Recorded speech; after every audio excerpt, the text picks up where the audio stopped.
Good morning, everybody.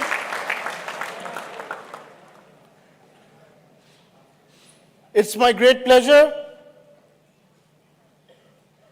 to let you know that we have back on campus one of the most celebrated IIT Kharagpur alumnus, a person all of you look forward to, and a person who everybody in the country and in the world emulate and look forward to becoming one like him. Now, before this program was set up, the Google team wanted to bring in drums to welcome him. So I thought that drums is not probably the best way to welcome Sundar. So we'll do it the KGP way. KGP ka tempo? KGP ka tempo? KGP ka tempo? Thank you.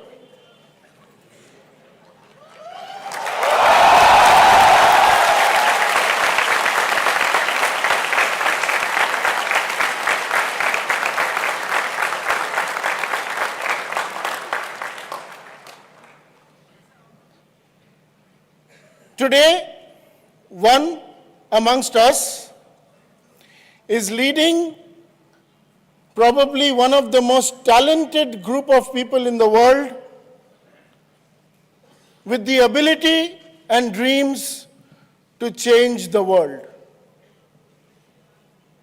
What was it in KGP that he still carries?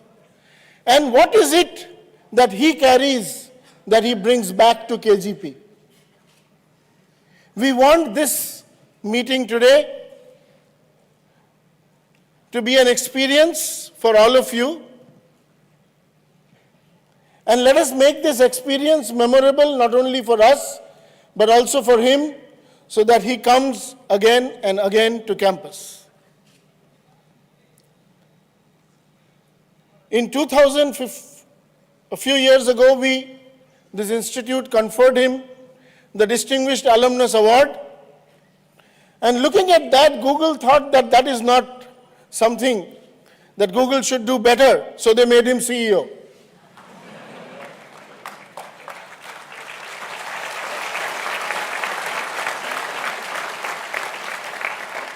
So from tomorrow onwards, we are going to deliberate what is the next thing we are going to do. And let that be a secret for some more time. Before Sundar comes in, and I don't want to waste everybody's time, I will first request Rajan, who's the head of Google India and Southeast Asia. We welcome Rajan and his team here for the great cooperation and the arrangements that have been made. Please welcome Rajan Anandan.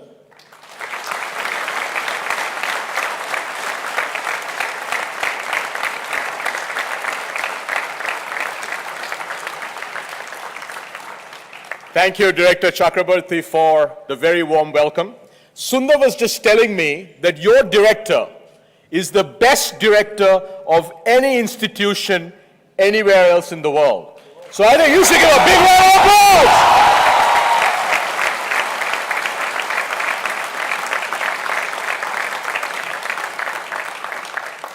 I'm incredibly excited to be here today with all of you, and I want to thank all of you for many of you who are actually almost all of you who've been sitting in the sun for at least 30 minutes, probably much longer than that, for bearing with us, waiting to hear Sundar, who'll be up here in a minute. As many of you know, Google and IITs have had a long history. Many of our most senior leaders and a large number of our top performing engineers at Google come from the IITs.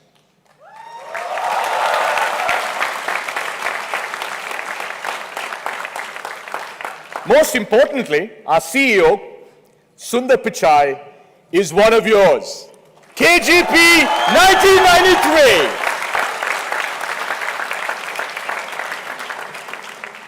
There's no debating the fact that IITians from across the world have the potential and are impacting the lives of billions of people around the world. Two examples of that are Android and Chrome. Under Sundar's leadership, both have become amazing global platforms built entirely on open source. I hope over the next 20 years, each and every single one of you will have the same impact on the entire world.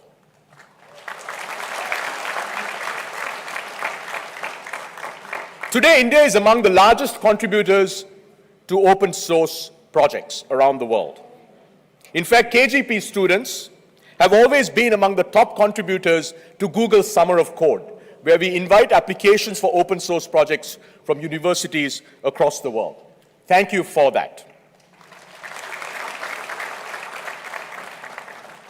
IIT KGP's PhD students, as well as faculty, are working on many truly world-class computer science research projects, especially in the area of machine learning. And you'll hear a lot more about that from Sundar. You know, 10 years ago or 20 years ago, for instance, when Sundar left India, if you wanted to work on really amazing new technologies, really amazing new innovations, it was quite likely you might have had to leave India. But today, India is a very, very different India. Over 350 million internet users, the second largest internet market in the world, the most dynamic internet market in the world, and in a short period of 4 years, we'll have over 500 million Indians on the internet.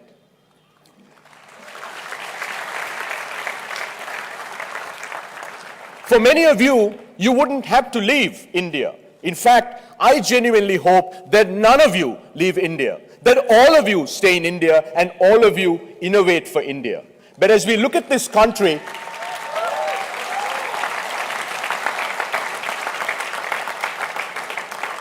as we look at this country of 1.4 billion people, we have so many challenges. And if you're an entrepreneur, challenges equate to opportunities. We have opportunities in financial services. We've seen the advent of that over the last 8 weeks or so with demonetization.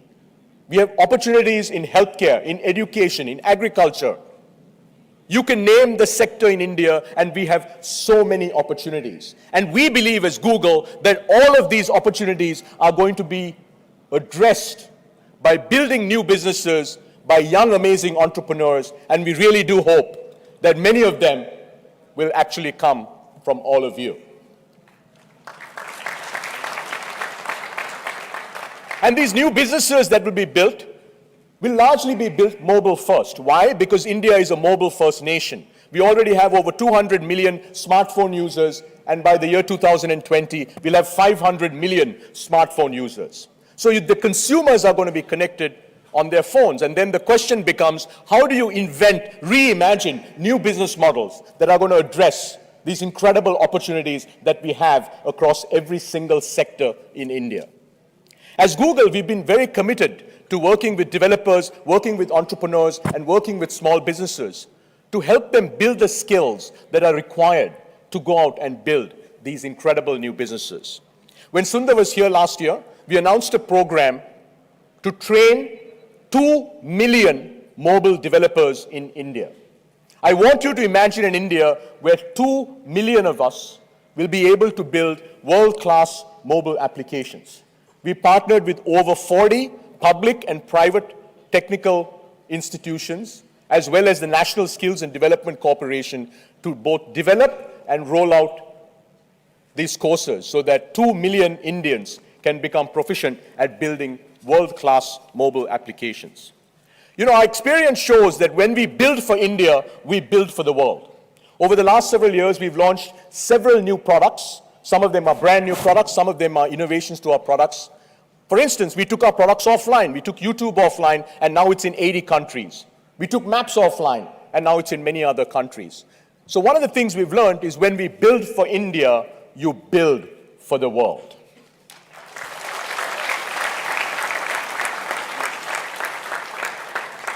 IITs have played a very critical role in giving the world the best minds. As a Googler, and there's about 50 of us here, you gave us our favorite CEO. Thank you.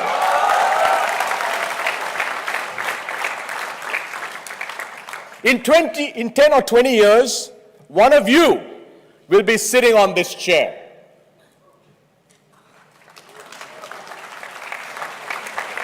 In fact, I hope many of you are sitting on this chair. Because by the time that you graduate, whether it's 6 months from now or 3 years from now, India is going to provide so many incredible opportunities for you to innovate and for you to make India and the entire world a much better place. Now, I'd like to welcome our moderator for the fireside chat, Hitesh Oberoi. Hitesh is the co-promoter, managing director, and CEO of InfoEdge. InfoEdge, as all of you know, is India's most valuable publicly traded internet company. Brands that many of you will know, like Naukri, 99 Acres, Jeevan Sathi, and many other brands are owned by InfoEdge. Over the last 15, 20 years, they've built an amazing internet company right here in India. In fact, Zomato, which I'm assuming many of you use, is Zomato here in Kharagpur as well? Fantastic. Is majority owned by InfoEdge as well. Hitesh is a very close friend and kindly agreed to be here, so I want to thank Hitesh for being here. Hitesh is also an IITian, IIT Delhi 1994. Thank you all for joining us, and let me now welcome Hitesh on stage to start the main event. Have a great time.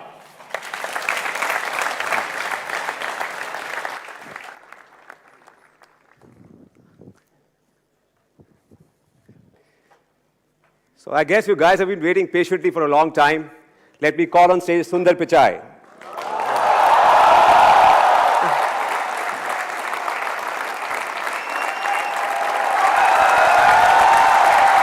Welcome.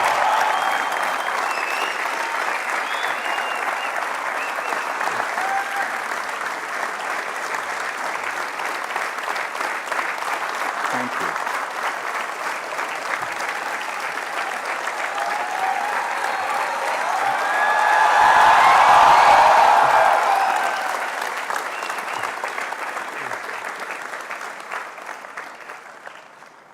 So welcome Sundar to IIT Kharagpur. As you can see, you don't need much of an introduction here. You're a rock star on campus. We have over 3,500 students here in the amphitheater and outside. Hopefully they're not too Waiting for you, warm. to hear from It's you. hot there. Yeah.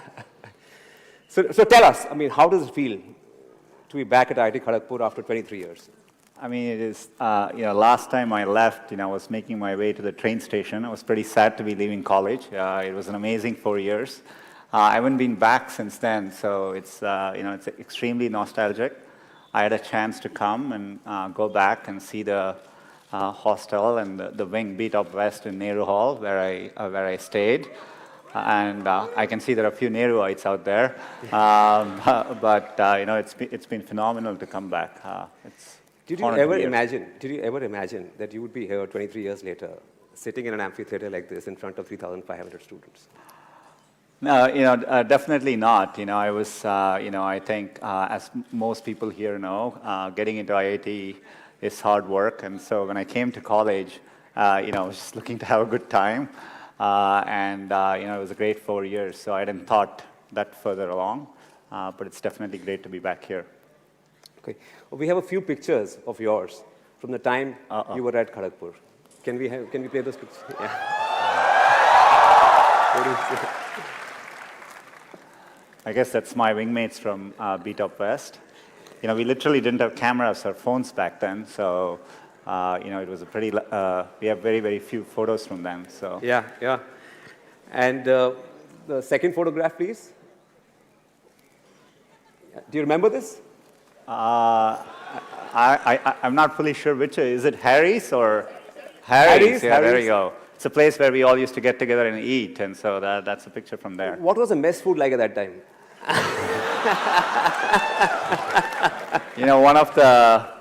One of the favorite questions, when the mess staff was great, but when I used to join, people would ask us to guess whether it was sambar or dal. Is that still the case? So that was quite an experience, and but they were great folks, and I'm glad they fed us for 4 years. Yeah, yeah. Can we have the third picture, please? So can you identify Sundar Pichai in this picture? Yeah. This is at this amphitheater. Yeah, I was sitting here. That was probably 25 years ago. Yeah. You wanted to ask a question. I don't know what was happening at the time, so I think we were just having Do you fun. remember the event? No, I don't. We're probably here for some performance, yeah. Yeah, yeah. So, you come across as this really humble, down-to-earth, nice guy. I'm sure you were a good student at Kharagpur. But I'm sure there was another side to you as well. Right? Yeah. There is to every IITian. There is to every IITian. Did you ever bunk classes at IIT? The morning classes? I mean. Of course, I think it's the rite of passage of going through college. I had, I have to say I worked hard, but we did have our share of fun as well. Did you get ragged? It was pretty mellow. I definitely remember, when I started, hopefully it has gotten better by now. But we had a few things. I don't know whether you still have. At the time we used to have something called a CG change. I don't know whether you guys still do. It stands for center of gravity change. So you as a freshman, you lock your room and you go out and you come back. And the room doors aren't open, but everything inside your room has been rearranged. Wow. And they do it by putting sticks in and all your clothes. They've rearranged even the furniture. So it's quite a shock when you open your room door and you walk back in to see your entire room has been rearranged. So that must have been crazy. I mean, as a freshman. Yeah, it was quite an experience. I don't think that was as bad as maybe a couple of weeks into being here. I came from South, I came from Chennai. I'd learned Hindi in school, but I never spoke it much. Just listening to how people were speaking, I just thought you address people this way. So one day there was someone in the mess, and I had to call him. I called him Abe Saleh. That's how, in my first couple of weeks, I thought you call people that way. It was quite next thing I know, the folks in the mess were quite upset, and I think they temporarily closed down the mess. Oh, wow. So I wasn't very popular for that day. So you were responsible for the mess shutting down at IIT? Just for a moment, yeah, just for a moment. You met Anjali at IIT, Kharagpur? Yeah, Anjali is my wife.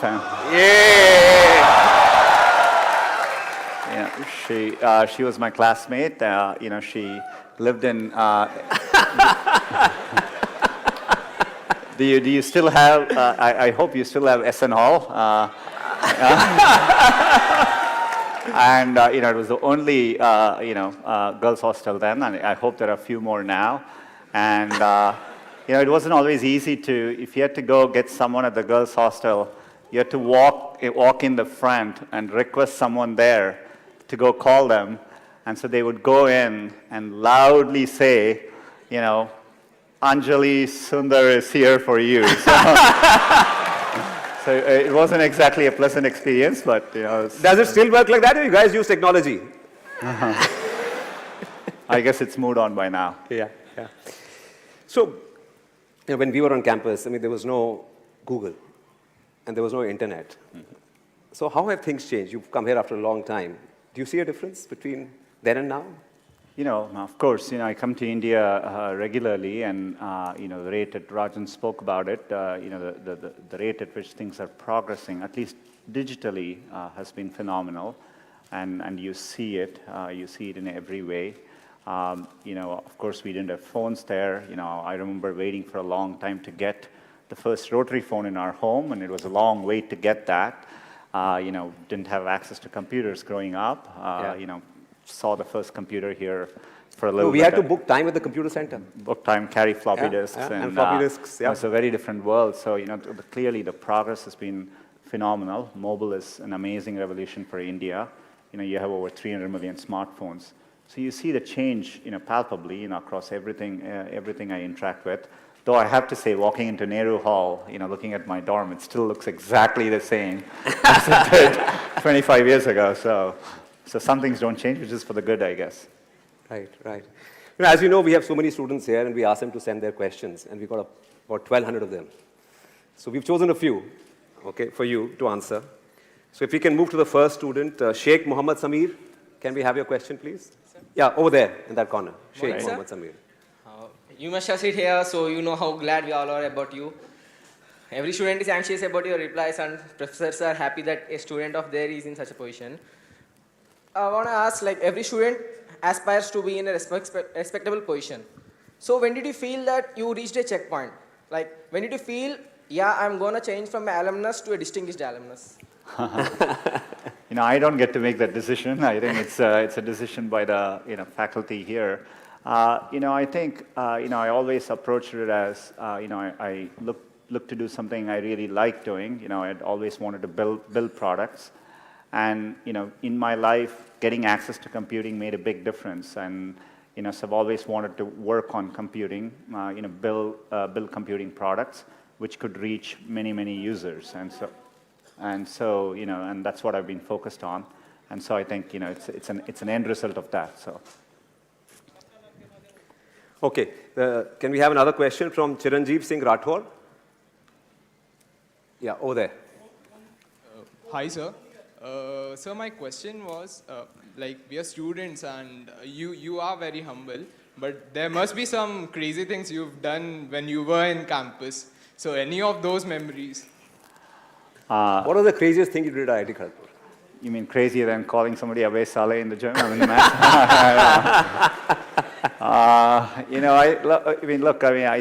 think I had my share of all the experiences which all of you go through. Staying late in the nights and missing classes in the morning. But overall, we had a very good group of folks. Living in a campus like this, you come away from home far away for the first time. And my best memories are with my wingmates. You develop close friendships, and visiting this trip in Bangalore, I got to see a few of my old Kharagpur classmates. So good memories. Oh, wow. So shifting gears a bit, 10 years after you left IIT, you joined Google. It was 2004 or 5? 2004. Yeah. And 10 years later, you were running Google, the world's most innovative technology company, right? The Google products just grow on you. Google Search, YouTube, Android, Maps. What is it that drives innovation at Google? I think we've always had an ambitious approach to it. We call it internally as 10x or moonshots. We try to work on things which, the criteria we think is we want to work on things which people will use every day. Mm-hmm. It will apply to billions of people, and it solves a real problem for them. So that's the bar. So anything we try to do, we think of it that way. And so we aim high. We try to use deep computer science to anything we approach so that we can have a differentiated approach to solving it. And you want to aim high enough that you fail, a few times. I think that's the natural part of the process. In fact, Larry used to say, if you work on really difficult things, you're better off because you have no competition. Others aren't working on that difficult a problem. And even if you fail, you end up doing something great in the process. And so I think that's the philosophy which has guided us all through these years. So you don't touch anything which is not relevant for at least 1 billion users. We think, if the product is successful, that everyone should be able to use it. It applies to everyone. And Maps is a good example of it. If you think about it, understanding the world around you is a real human need. It applies to everyone. So we tend to focus on those kinds of problems, and that's what drives this. Yeah, you've been talking lately a lot about machine learning and AI. AI was talked about even 25 years ago when I was at IIT and when you were at IIT. What has changed in the last 2 or 3 years? Why has AI become suddenly, and machine learning suddenly become the new buzzword? I mean, I think the biggest advances you're seeing is largely due to two things. The techniques which we use in deep learning, deep neural networks, have been around for many years. But early on, they weren't that effective because you just didn't have the computational power to run these algorithms. Just for the past many years, the computational power has dramatically increased. So when you run deep learning on the latest computation, and with access to better data, you get dramatic breakthroughs. So for example, we recently launched Google Translate, and this is machine translation, and using our deep learning systems, the translation quality improvements just in the last year is bigger than what we've seen in the past 10 years cumulatively. Wow, wow. So it tells us that the ability for computers to do these kinds of tasks, be it image recognition, speech recognition, voice recognition, it's really hitting a tipping point. So I think we are definitely in a point of inflection, and we are investing a lot as a company here. And I can't wait to get these benefits to as many users as possible. I think it'll really drive the next wave of computing. Excellent. You were in Bangalore. You met startups in Bangalore. And I heard you say that there's nothing really missing as far as startups in India go. They're as good as startups elsewhere in the world. But there's one thing which sort of, we also invest in startups, and we face this problem as well ourselves as a company, that the Indian market is not large enough to invest a lot in technology. So, so how do you, in a situation like this, compete with MNCs which have large investments in technology? No, I think it's a good question. I think part of the problem is in India, the potential is there and the market is developing. I think it'll take a few more years for it to fully realize the potential. For all its potential, we get excited about smartphones, but we are talking a number of 300 million in a country of 1.3 billion people. Yeah. And not all of them have good connectivity as well. So I think the market, the digital market, is still developing. And so that's the problem you run into. And so as companies getting built here, it's difficult to scale across India and reach that full potential, which gives you the resources to go compete internationally. But I think it's just a moment in time. Hopefully Indian companies are more thoughtful about, when they build stuff, also targeting similar areas like Vietnam and Indonesia and Thailand. I think those markets are developed, and and the same products would work in those markets as well. So I think they need to set their sights a bit bigger. But it's a good question. But I think the trend lines are strongly in the favor. I think every year I can see the rate at which things are changing. Yeah. So in about 3 to 4 years, I'm pretty convinced, at least in a 5 to 10 year time frame, that there will be big global, software companies coming out of India, and we will be very used to it. So when these guys graduate and when they want to build the next Google, they should build for the international market as well, and not just for the Indian market? Yeah, I would aim big, and I definitely think you can build from India, and we see that at Google, increasingly there are things which we think about building for the Indian market, but which we think will apply globally. Yeah. So we are here sitting at IIT Kharagpur, and technology, as we know, is disrupting everything. It's disrupting education as well, right? Elementary education, even higher education. Today, you can get access to the best courses offered by the best universities in the world online, right? Mm-hmm. You can get access to courses from Stanford, MIT, everywhere on your desktop, right? So in a situation, and there are 5,000 engineering colleges in India and many other institutions. So what is sitting where you are, what would you recommend to them? How should they be looking at education? How should they be thinking about education going forward? I think, it's one of the great things about India is this tremendous interest in education. People talk about it all the time. Most parents aspire for this for their children. And so I think it's a great foundation we have as a country. I think education needs to evolve and change just like with everything else.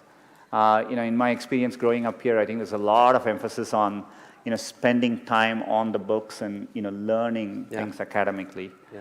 I think, working the real world, I would say, it is important to be well-rounded. It's important to, try different things, take some risks. I would encourage people to, follow their passions a little bit more. I think one of the, for all the great things about the Indian educational system, I think there's a lot of pressure to follow set lanes throughout your career. You're in high school, you're thinking about college. I get very surprised. People come to IITs and immediately they are thinking about IIMs and so on. Yeah, I think it's important to get real-world experience. And if you take the US, for example, at a place like Stanford, most students don't choose their majors till their final year. So people explore different things and find what they're really passionate about.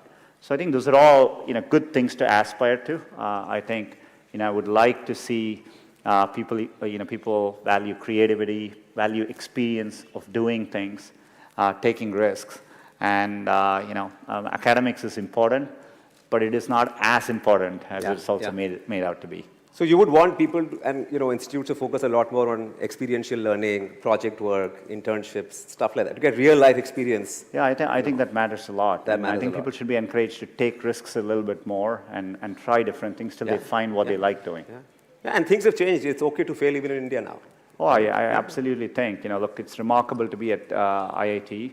There are many, many great people who don't make it in, and you will see this later in life. People do well from all walks of life. I think it's important to remember,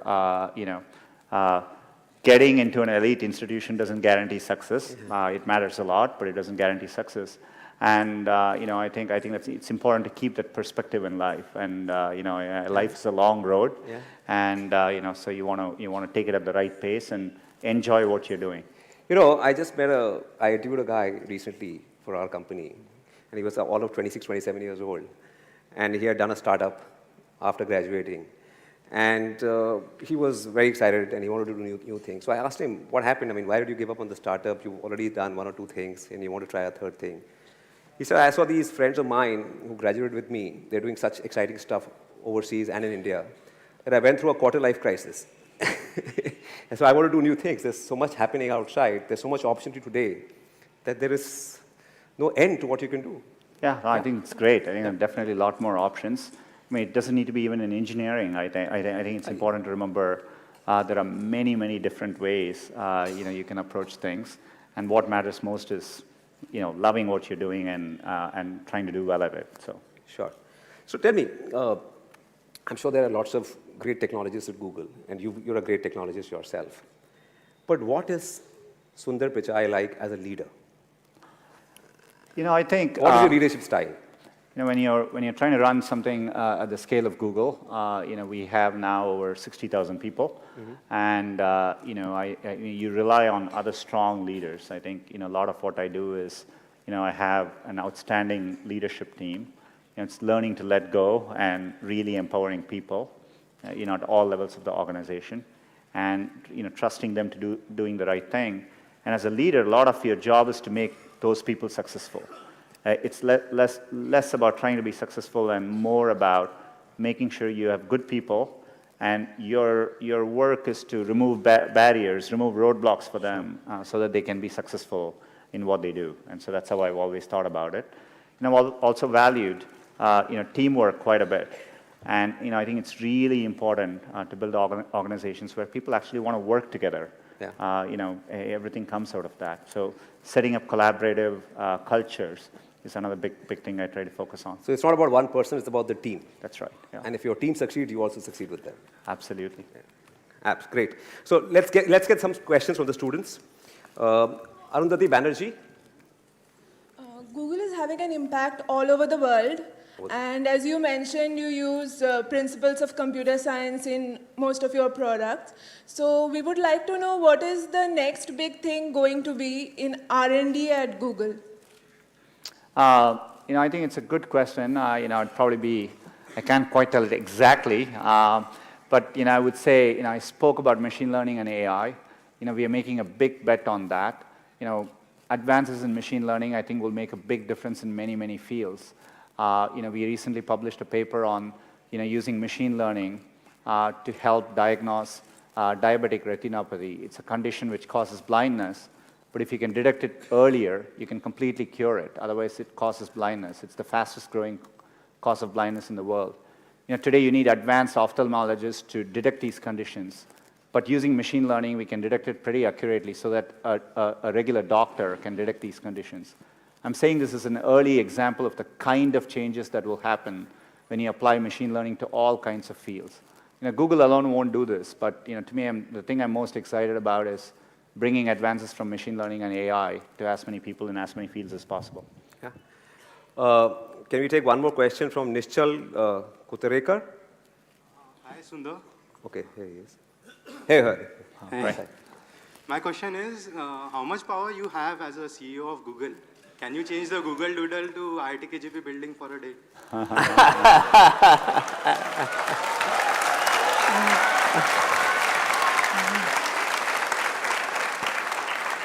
I'm going to send a message to the team.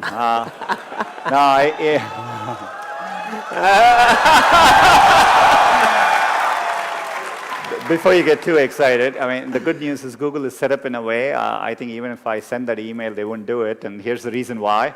I think we have, we build an organization with strong ideals and values on when we show doodles, for what occasions, and it's less about what I want to happen as much as, we have a set of rules to go by.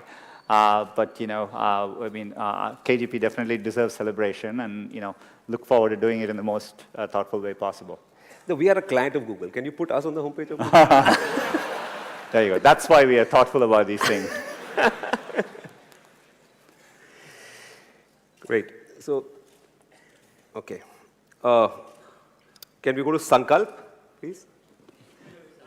Oh, Sankalp is here right behind us. Yeah.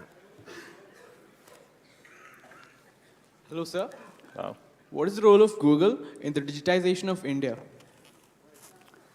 I think, it's very much with our, core to our mission statement. As I said earlier, we really try hard to build products that work for everyone in the world.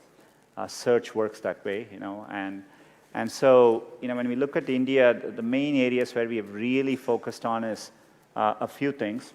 To really make a difference in India, you need to get Google working in as many languages as possible.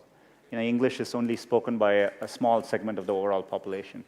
So just getting Google to work in other languages is a big focus. We've made progress today in Android with search. We support many languages, but we want to do all that better so that it works even in rural situations with the right dialects and so on. The second is improving, getting access for people. So, I would love to see cheaper smartphones, entry-level smartphones.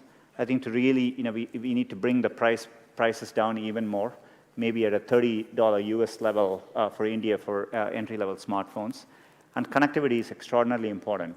This is why, we've been working on the Wi-Fi project. We have connected 100 railway stations. I heard the Kharagpur railway station has Wi-Fi.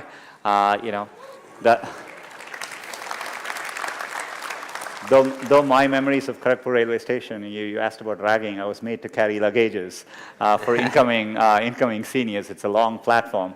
But, we are focused on bringing connectivity too, and we do programs like, Internet Sati, where we are training rural Indian women, on using the internet. Still, there's a massive gender gap between women and men in terms of using the internet, especially in rural areas. So we are targeting a lot of these programs. Yesterday I talked a lot about bringing small, medium businesses, the local merchants online, which will make a big difference as well. So are you working very closely with the government also on the Startup India initiative? One of the exciting things I found about India is you can actually do very effective public-private partnerships. Yeah. That model doesn't always exist in every country we work with. But I think, we are big supporters of the Digital India program, and we've done very successful partnerships. The Railways project, this is in partnership between Google and RailTel, and that's why we've been able to bring Wi-Fi access to many, many places. And we're always looking to partner. If you look at Aadhaar and UPI and how we partner with the NPCI, and we are working on digitizing payments, and so we tend to form these public-private partnerships, and I think they work very well. Yeah, great. So when do you think India will catch up with China on the digital front? Forget about everything else. I think the goal should be a bit different. I think I'm absolutely, with full certainty convinced that India will be a global player in the digital economy, and it'll be competitive with any country in the world.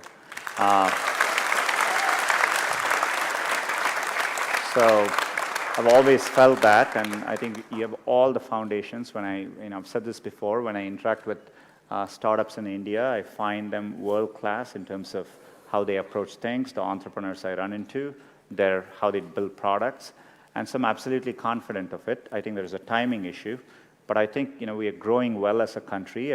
I think we need to stay at it, continue doing all these things, and it will take a few more years, and we'll get there. Right.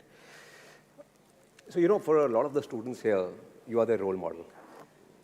They idolize you, right? A lot of them would give a lot to be in your shoes.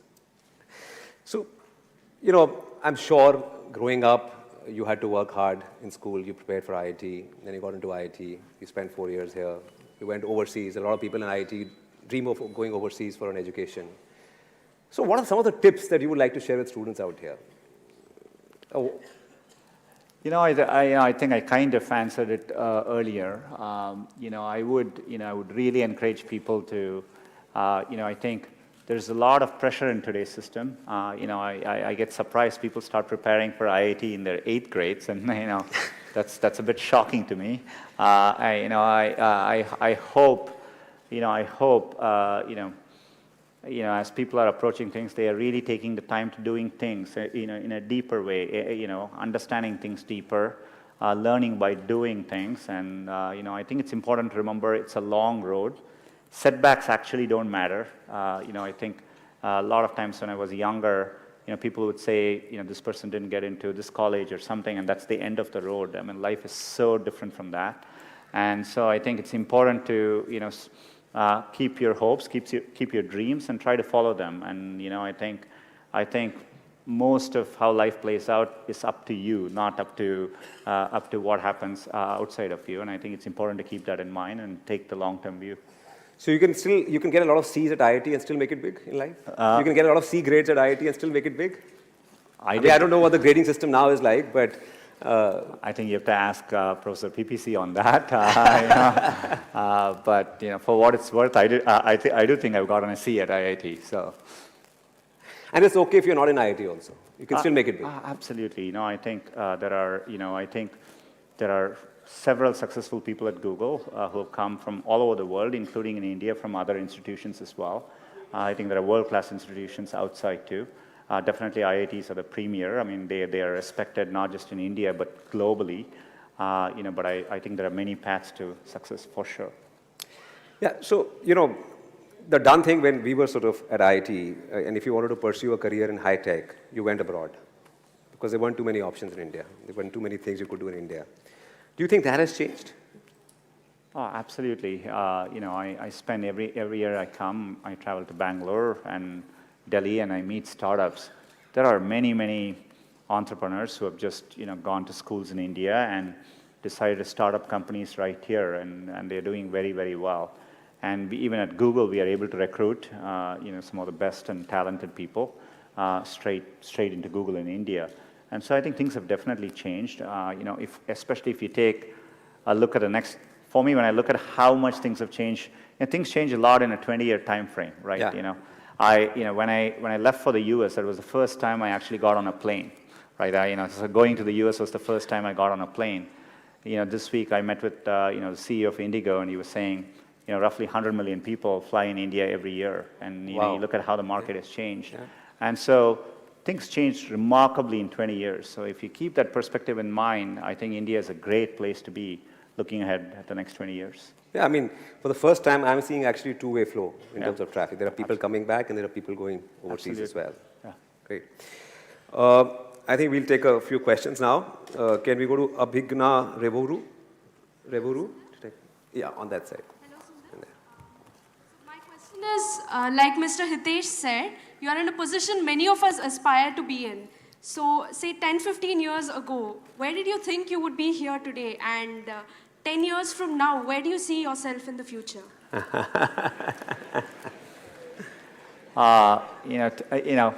10-year shifts are really big. Just so you understand, in the 80s, mid-80s, the personal computers came into being. 10 years later, the internet came into play. 10 years later, smartphones came into play. So in 10 years, things shift around so much. I'm not sure what I'll be doing in 10 years, but the thing which still keeps me going is the desire to build products which will be used by billions of users and makes a difference for them. hopefully I still have a chance to do that 10 years from now. Ah, great. Naman Gupta, can we take a question from Naman Gupta, please? Hi, Sundar. What's your advice for a student of mathematics like me who is not studying core computer science? How can I get a job at Google? How can we work at the dream company Google? So how many people here want to work for Google? Yeah. Wow. Maybe we should open a campus in Kharagpur. The good news I would have for you is, mathematics is foundational. Earlier I talked about machine learning. If you look at what machine learning is, a lot of it is just, most of the, to do real improvements in machine learning algorithms, it's all mathematics. In fact, I think it's easier to train a good mathematician, train them on the computer science needed to become a machine learning expert than the other way about. So, I actually think you're on a good path, so keep doing it. Thank you. Okay, I have a question from Shaurya Kumar, who could not be here today. Yeah. Can you tell us what you remember from your job interview at Google way back in 2004? I interviewed at Google on April 1st, 2004, which is April Fool's Day. And Google had just announced Gmail, and it was invite only, and so but people weren't exactly sure whether it was an April Fool's joke. And so I remember doing my interviews during the day, and people kept asking me, "What do you think of Gmail?" But I hadn't had a chance to use it.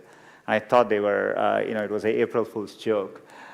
So my first 3 interviews, I couldn't answer it well because I didn't use the product. It was only in the 4th interview when someone asked me, "Have you seen Gmail?" I said no, and so he actually showed it to me.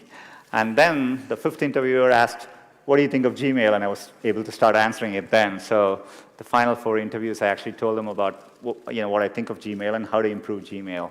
And that's my interview experience like. Somebody in the middle also took me to have ice cream in the middle, which showed me Google was a very, very different place as well.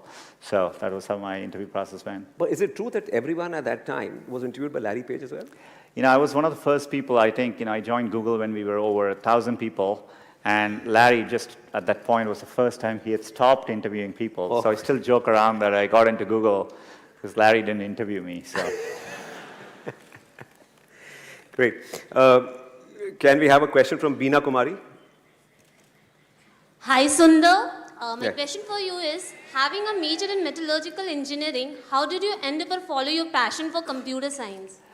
It's a part which I was telling, it's a long road. I always enjoyed programming. I still remember learning Fortran, for those of you who know that language, at KGP here. And, I always enjoyed programming, so I did that on the side, and, that became something which I pursued, because I really enjoyed doing it. Yeah. Can we have a question from Ashish Dhiman, please? Ashish Dhiman? Okay, there at the back. Hello, sir. My question to you is, during your stay at KGP or Stanford, did you ever get that feeling of future insecurity? Like, will I be able to make it? Will I be able to stand out and make a place of my own? Basically, will I get a job? What did you do to cope up then? Look, when you work with really good people, what you just described is it's a natural feeling to have. There are definitely at times, I've worked with amazing people at Google. I've been in a room where I felt, look, these people are better than me at what they're doing. And, in fact, at Google, we talk about this for many, many new people. Sometimes they come into Google, and we have a phrase for this. We call this the imposter syndrome. People commonly say, well, I don't belong here because, people around me seem very, very good. And I think any elite institution, I'm sure it's true at IIT here, you're always surrounded by very good people, and I think there are moments when you feel what you just described. Yeah. I think it's natural. If anything, I would say you almost always want to feel that all through your life, because that means you're working with people who are very, very good, and and that's really important. So you always, if you feel very comfortable in what you're doing, I don't think you're pushing yourself enough, and so I think you always want to strive to be in environments where you feel the people around you are a little bit better than you are. Thanks.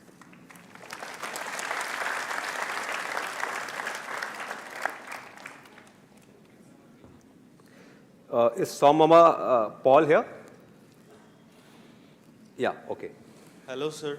Sir, my question was, being a first-year student, this question has always troubled me, that how can we make the most of the 4 or 5 years we spend in the campus, because there are so many activities and avenues we can actually engage ourselves in. Hopefully, I remember having a lot of free time, at least when I was at IIT. I guess things have changed. But I wouldn't overthink it. The way I would answer these things is, I would do what feels something like you like spending time on, and I would use that as a yardstick and not feel the pressure to do what others are telling you to do, right? And so I think at least my solution, the way I dealt with these things, was try and feel what I really enjoy doing and pursue that. So hopefully that's the way to do it. The IITs are great at imparting technical skills to students.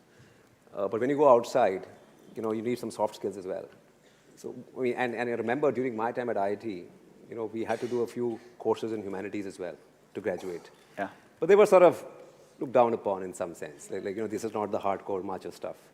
So what is your feeling? I mean, what do you think? Should students be developing themselves holistically? Should they be spending time on stuff outside the core technical stuff to get a wider perspective? I think so. I think it's good. I regret not having done it more when I was here.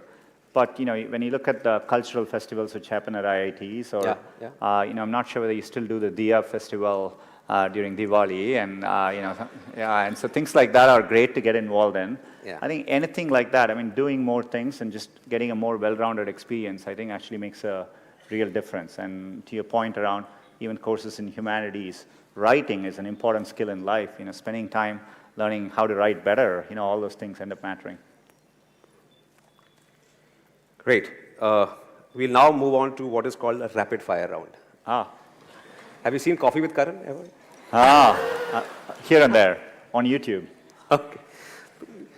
Well, we won't put you we'll put you in the hot seat, but we won't ask you very tough questions. Okay, great. Thank you. Okay, but in the interest of time, many of these questions are from students, but I'll sort of take them. So the first one is from Vishal Sharma. How do you spend your free time? Free time. Do you have free time? Definitely. I have young kids, so I try to spend it with them. I love watching cricket and soccer. If I get a chance, I do that too. So I try to stay in touch with friends and family. How old are the kids? 13 and 9. 13 and 9. Yeah.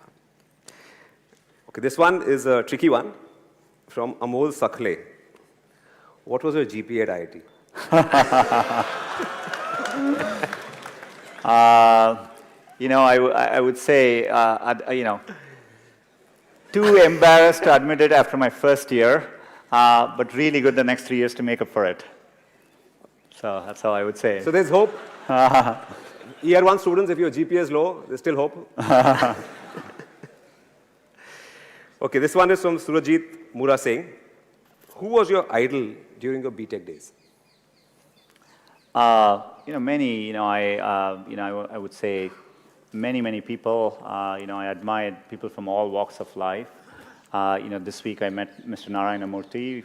Had a chance to have breakfast with them. Admired people like that who put India really on the map globally. I love watching cricket. Love watching Tendulkar play. Tendulkar started playing when I joined IIT, so things like that. The next one is from me. Okay, the next one is from me. Who's your favorite Bollywood actress? Wow.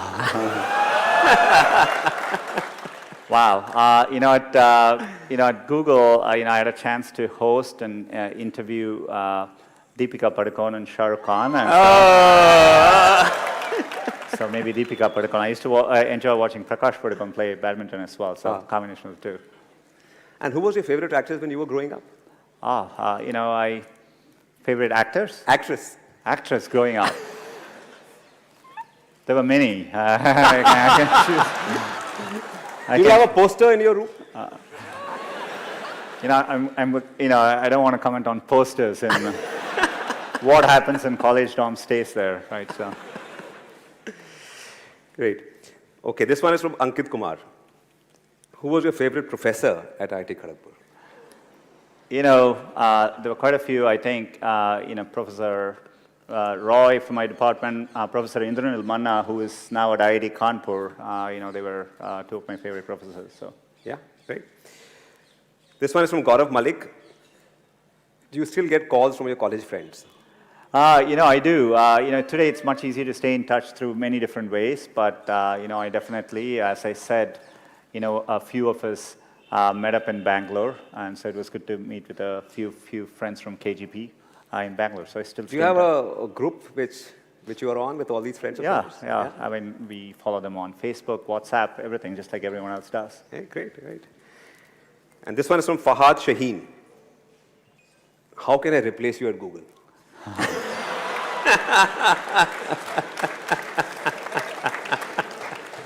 I would tell him, be careful what you wish for. But happy to discuss this with him over a cup of chai. So. Right. And of course, you've been, I heard you say that Gavaskar was your favorite cricketer when you were growing up. And you used to listen to the commentary on radio.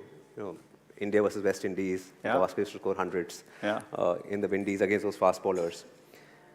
And of course, you mentioned Tendulkar as well, right? But who's your favorite cricketer today? Do you follow cricket? I follow cricket, and I don't get as much time as I used to, but they keep making the game shorter and shorter. So it gets easier to follow. I definitely follow cricket. Like with everyone here, I think watching Kohli through the last year has been incredible. So, I didn't think somebody could have an average above 50 in all forms of the game, Test cricket, one days, and T20. So it's been phenomenal to see. And were you a cricketer yourself? Did you play while you were at... And not very good. I couldn't even make it to the KGP team, so sorry. Okay, great. I think Sundar, it's been awesome talking to you. Thank you for taking the time out to be here with all these students. I'm sure they'll go back a lot more inspired. Right? One last request. Can we have a selfie with everyone? Oh, absolutely. Well, thank you so much for taking the time and waiting here, and it's been a great day. Thank you. Yeah. Okay.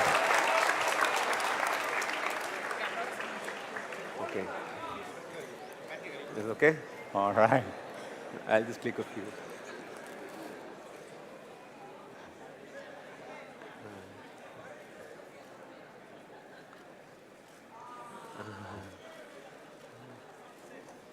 All right. Thank you so much. Thank you. Yeah, thank you. Oh, one with these guys as well.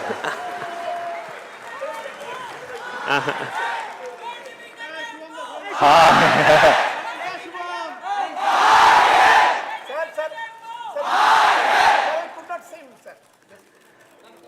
All right. Thank you, guys. Thank you so much. Thank you so much. Check. Guys, remain seated. We have an important announcement to make. First of all, round of applause for Round of applause, everybody. Big round of applause. Maximum round of applause. Remain seated. We'll evacuate the venue shortly. First, the first 3 rows will leave. Then the others will leave. So everybody, please remain seated. Otherwise, there'll be chaos. This is still being live streamed. You are still being judged. Yes. Careful. But before we leave, let's give a big round of applause for Professor PPC for hosting us. Yes. To Professor Siddhartha and Professor Baiduria for all the help in getting this event together. Round of applause for them, everybody.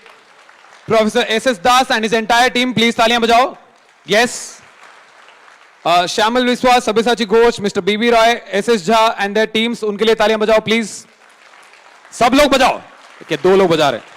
Also to Pushkar and Shovan. Round of applause for them. And mostly, out of everybody else, round of applause for you guys. You guys have been a fantastic audience. For being fantastic, for sitting in the sun. Thank you very much. Round of applause for these guys just sitting on the stage, getting backstage view of this whole thing. After the first 3 rows leave, then the students who are standing, they'll leave, and then the rest of us will evacuate. Okay? Make it slow, take your time, otherwise there will be chaos. Okay? Thank you guys. Bye-bye.